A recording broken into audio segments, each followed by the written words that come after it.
A 13-year-old boy was shot and killed in Northeast D.C. at 4 a.m. Saturday morning by a homeowner in the area who claimed the young boy was breaking into vehicles. Karon Blake, a sixth grader, was shot multiple times. Karon Blake, a sixth grader, was shot multiple times, though police say there was no indication that he was armed. When investigators arrived at the scene, the homeowner was found performing CPR on Blake, who was pronounced dead at the hospital. Police have not yet publicly identified the shooter. Blake's school, Brockland Middle School, shared pictures of him, describing him as a, quote, quiet and inquisitive sixth grader who loved football and fashion. The tragic death has left some members of the community outraged. One local social justice organization tweeted, "A grown man shot and killed a 13-year-old boy. D.C. police has identified the killer but has decided not to make an arrest or even release the name of the killer. We won't let Mayor Bowser cover up this murder." This could, I think, end up being a pretty divisive story, or a story with a lot of people on the other sides. I mean, he was, according to the person who shot him. According to the person who shot him. He was, they were trying to steal cars or break into cars. He was with, I read the local news story. He was with two other people. This is 4 a.m. And they were cited in a car that their getaway car was a stolen car. It was on that street that had been stolen from that street. And that they were, the theory being that they were trying to steal other cars. Obviously, we have to know more about exactly what happened, but that's some context for this. My feeling is that I don't especially need to know more about what happened, because the penalty for stealing a car is not the death penalty. And so the idea that a civilian would take it upon themselves to end somebody's life because they saw a car being stolen, maybe not even their car, it suggests to me that there is a pretty significant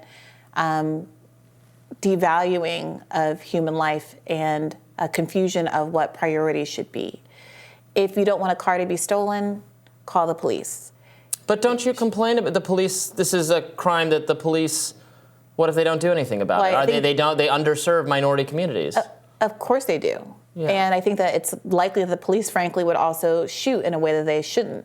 But the idea that we should outsource criminal justice to vigilantes who are shooting at children in the dark, I don't know that that's a world that any of us want to be in.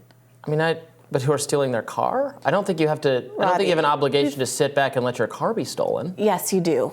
You're not allowed to shoot people. If you want to go and try to physically get into a fist fight with someone, if you want to try to shout and flash lights and scare people away, but if you kill somebody, a car is not like a ham sandwich. It's cost thousands and thousands of dollars. Is it worth more than a 13-year-old's life?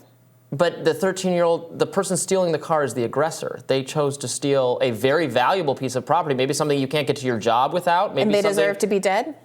What do you mean? They started it. They initiated it. And they deserve to die. I don't think it's unreasonable to defend your car being stolen with lethal force. If your position is that the punishment for stealing a car is that you are killed, then that's your position. That is not my position. Not the punishment. I think you should be allowed to try to stop it. Okay, if you think that you should be able to use lethal force to stop a non-lethal crime, then that is a position that you will have to defend, but is not a position that I share, and one that I think is morally defensible. A 13-year-old child is dead. People talk about, we have had conservative, I'm not saying you, but we have had conservatives defend the Stanford prospective rapist as a kid who we don't want him to lose his swimming contract, his swimming scholarship at Stanford. People make mistakes. She was drunk. He was just trying to have... The Stanford guy got put away. But not before being defended by a lot of people. People have obviously defended Kyle Rittenhouse for taking a gun into a conflict zone and saying, things happen. He didn't deserve to be killed. No one should have shot him. Nobody should. And he was perfectly meritorious in shooting and killing other people.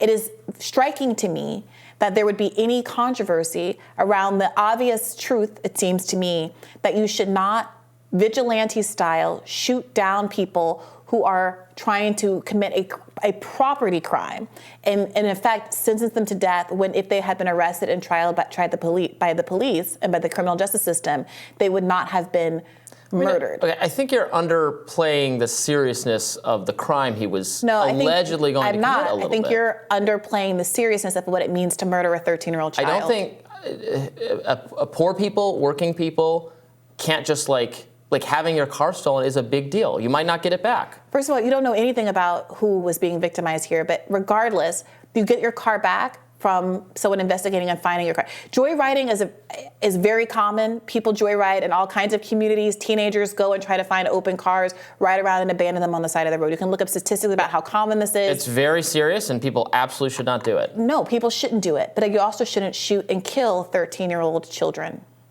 Yeah, I don't think there is a societal obligation to have significant property of yours stolen. You just have to sit back and watch it happen. I think there is a societal obligation not to shoot and kill 13-year-old children. You think he could have gone and tackled him?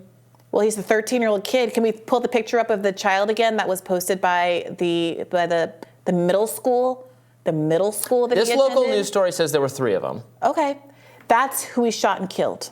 That little boy sitting there at like 4'11", that child in an orange t-shirt and sneakers was shot and killed by someone because they didn't want their car taken.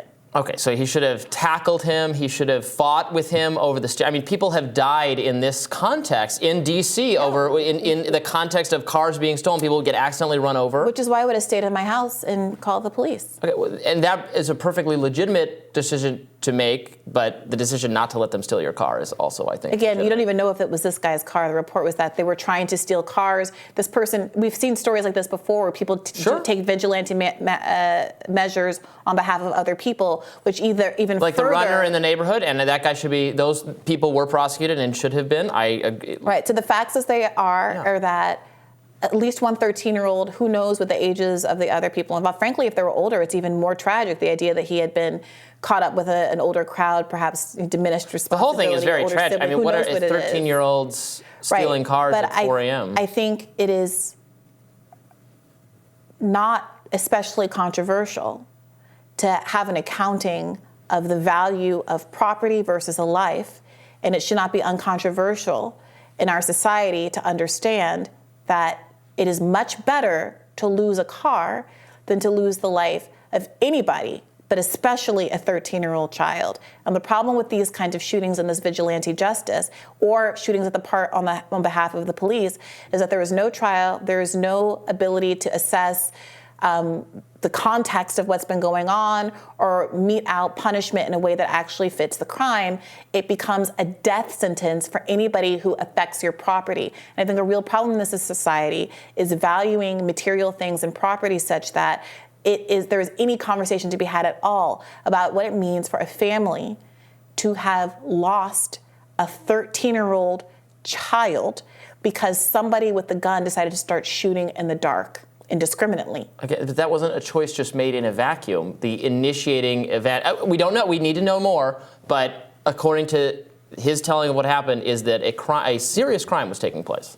It's not that serious a crime, not especially as serious. The much more serious crime. I think that's a little dismissive to say to people suffering crimes that it's not that serious. No, I'm not saying that, Robby. I'm saying the much more serious crime, rather uncontroversially, is murdering a 13-year-old.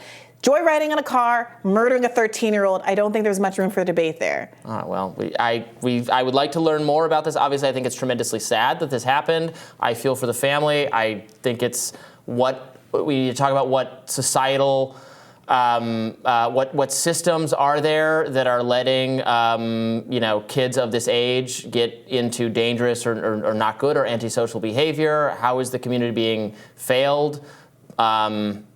It's very sad, but I mean, I feel for people who suffer, who have to live with crimes being committed against them all the time, and I hope that for all of us who are, who've made mistakes and done things that we regret in our life, and committed all kinds of small kinds of crimes that didn't put anybody's life or well-being at risk, and we survived it because nobody shot us. I think that everyone should have the privilege of making those kind of youthful mistakes as a 13-year-old without being gunned down in the street. So I'm sure we will continue to cover this as more details emerge, and we'll have more Rising for you after this.